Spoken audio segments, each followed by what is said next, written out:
Joining us now, a very high-profile supporter of Senator Bernie Sanders, Democratic Congresswoman Tulsi Gabbard of Hawaii. Congresswoman, thanks very much for joining us. Hillary Clinton, as you know, she was Secretary of State for 4 years. She was a U.S. Senator from New York for 8 years. Do you think she's qualified to be President of the United States? Wolf, you know, this whole back and forth, I think, is really getting hyped up a lot more by the media. And really, what I hear from people along the campaign trail and what I know the American people are concerned about is about who is right and wrong on issues that are important to them. I can see why the Clinton campaign's getting nervous. Bernie's won 7 out of the last 8 states. He's clearly got momentum as he gains more support in the states that are coming up. But really what it comes down to and what is important to talk about in this election is the differences between the two candidates. And you and I have spoken before specifically on Secretary Clinton's tenure as Secretary of State, as U.S. Senator, and the track record that she has in particular on these foreign policy issues. So when voters are looking at in these upcoming states, what are the differences? Some key distinctions that are important to note are beginning with the Iraq War. Secretary Clinton either didn't do her homework properly or she didn't have the foresight and judgment to know how that war would end up, and she voted for it. So let me interrupt for a second, Congresswoman. Am I hearing you? Do you agree then with Bernie Sanders that because of that vote on the war, because she takes money from Wall Street, because she supports some of these free trade agreements, she is not qualified to be president of the United States? The media didn't say that. Senator Sanders said that. Well, again, Wolf, I think it's important that the voters are going to make this decision themselves, and they're going to make this decision based on who they believe will be our president and commander-in-chief and who will do the best job at that. And that's why it's important to make these clear distinctions between Hillary Clinton and Bernie Sanders on these issues of war and peace, on these issues really that will impact who will lead our country as our next commander-in-chief. And as I mentioned, it's not just about Iraq. It's about what happened after that. It's about her decision as the architect and champion for the military overthrow of Gaddafi in Libya that resulted in a failed nation and chaos and loss of life and a stronger ISIS and al-Qaeda. And now with the current war in Syria, where Secretary Clinton supports continuing this regime change interventionist war, Bernie Sanders opposes it and has promised to end it. She has promised to continue it and continue to escalate it with a no-fly zone without providing any details on exactly how many U.S. aircraft will be necessary to implement that no-fly zone. How will it be effective? How many U.S. ground troops will be required to enforce that so-called safe zone or no-fly zone?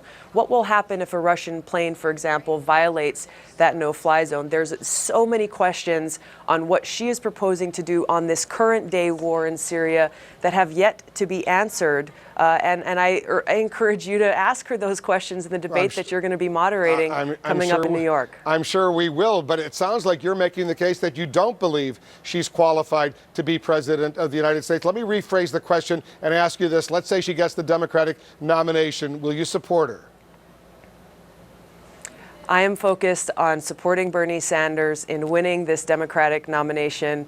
We will cross that bridge if and when we get there, but I am working hard to make sure that voters in these states that are coming up and voting in the coming days are informed about the differences so that they can make that best decision for themselves. It's really hard, I see, for you to say those words. Yes, I would support her if she's the Democratic nominee. You're a Democrat. So you really have a serious problem with Hillary Clinton, right? Well, I have serious issues with the track record and the positions that she's taken on, in particular as it relates to foreign policy and the decisions that she has made that have cost our country trillions of dollars, that have cost our country thousands of lives. My brothers and sisters in uniform who I served with, who never made that trip home on that plane, whose families are still home, grieving the loss of their loved ones. There are very real consequences to this election. It's not just about a horse race or who's going to, pick up the most points. It is about the very real consequences of this decision that's before the American people, and why it's so important for us, all of us, the media, the American people, to really talk about and examine carefully what it is that she is proposing, what it is that Bernie Sanders is proposing, where are the differences in that, and what are the consequences of those positions that they've taken, in particular on these issues of war and peace. And I know this is an issue that is very, very personal for you. You served, you're a U.S. military veteran, served in the war in Iraq, and you saw what was going on. I know you take that vote that she had going forward with the war, obviously, very, very seriously. Bernie Sanders opposed that war.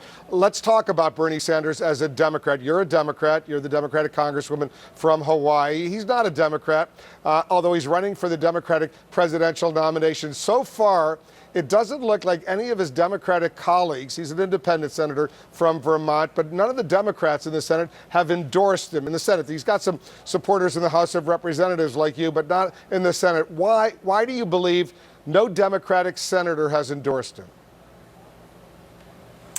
That's a good question. I think that there is a lot of fear, unfortunately, that drives decisions that are being made in Washington. Fear against going against the establishment, fear against what going against the so-called Clinton machine will bring upon them.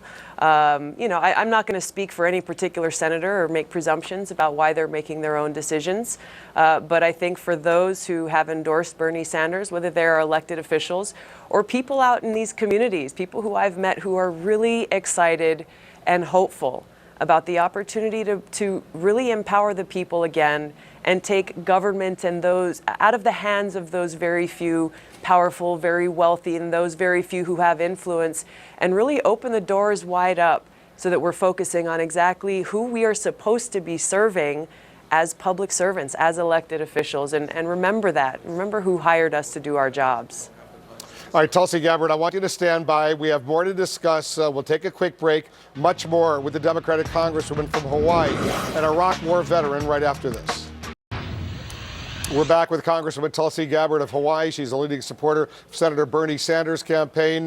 Congresswoman, as the Democratic race grows more contentious, Bernie Sanders, as you know, he's claiming Hillary Clinton is not qualified to be president of the United States. She's raising questions about him, pointing to that New York Daily News interview with the editorial board in which he didn't know what legal authority he would have from the Federal Reserve, the Department of Treasury, to go ahead and break up Wall Street, to break up those big banks. He's getting a lot of criticism for that. What's your reaction? Well, Bernie Sanders has laid out a very clear plan on exactly what he will do in order to reform Wall Street and bring back some sensibility to our financial industry. And he has detailed exactly what that would be.